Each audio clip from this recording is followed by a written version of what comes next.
Life Basics isinalin sa Tagalog 2024. Charlie Munger. Madalas kong nakikita ang mga tao na umuunlad sa buhay na hindi pinakamatalino, kung minsan hindi pa ang pinakamasipag, ngunit sila ay mga learning machine. Matututo sila kada gabi bago matulog ng kaunti kaysa sa kanilang nalalaman nung umaga at totoo. Malaking tulong iyon, lalo na kapag may mahabang takbuhan sa harap mo.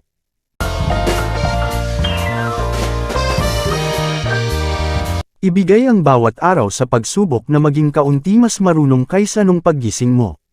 Gampanan ng maayos ang iyong mga tungkulin. Hakbang-hakbang ang umuunlad ka, ngunit hindi kinakailangang sa mabilisang paglakad. Ngunit binubuo mo ang disiplina sa pamamagitan ng paghahanda para sa mabilisang paglakad. Labanan ito ng kaunting kembot bawat araw. Sa dulo ng araw kung mabubuhay ka ng sapat na mahaba, karamihan ng tao ay nakakakuha ng kung ano ang nararapat para sa kanila.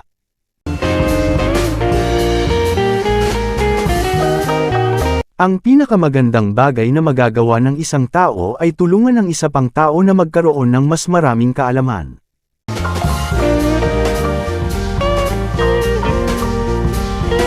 Ang lahat ng gusto kong malaman ay kung saan ako mamamatay para hindi ko pupuntahan.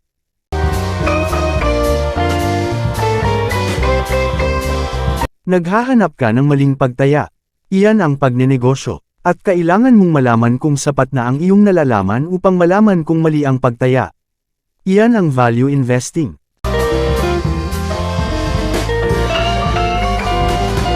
Sa buong buhay ko, hindi ko pa nakilala ang mga taong marurunong sa maraming bagay na hindi palaging nagbabasa wala. Magugulat ka sa dami ng binabasa ni Warren sa dami ng binabasa ko. Tumatawa sa akin ang aking mga anak.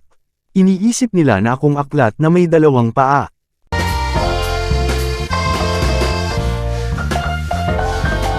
Upang makamit ang iyong nais, dapat na karapat-dapat ang iyong nais.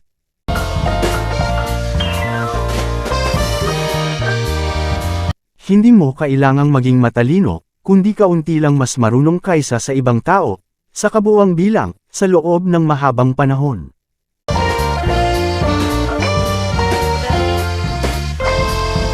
Ang pagnanais na yumaman ng mabilis ay medyo mapanganib. Ang pinakaligtas na paraan upang subukan makuha ang iyong nais ay subukan maging karapat-dapat sa iyong nais.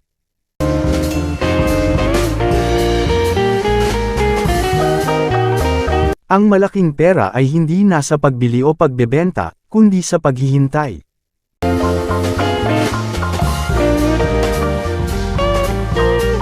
Hindi mo kailangang maging matalino para hindi gumawa ng kamangmangan.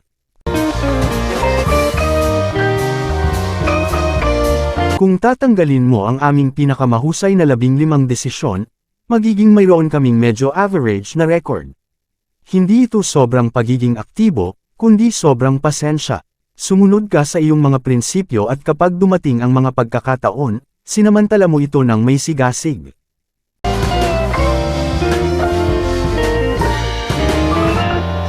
Ang paggaya sa karamihan ay nagdudulot ng pagbabalik sa katamtaman.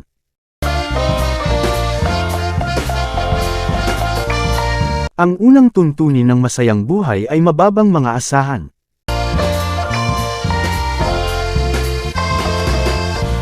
Ang paghihintay ang nagtutulong sa iyo bilang isang mamumuhunan, at maraming tao ang hindi kayang maghintay.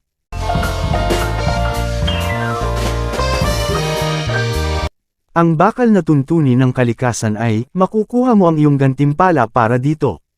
Kung nais mo na dumating ang mga langgam, lagyan mo ng asukal ang lupa.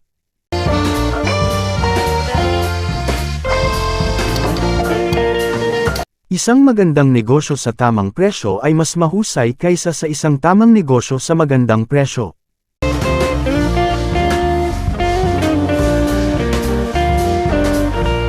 Dapat tayo ay mga siwa sa mga bagay na kayang nating maunawaan.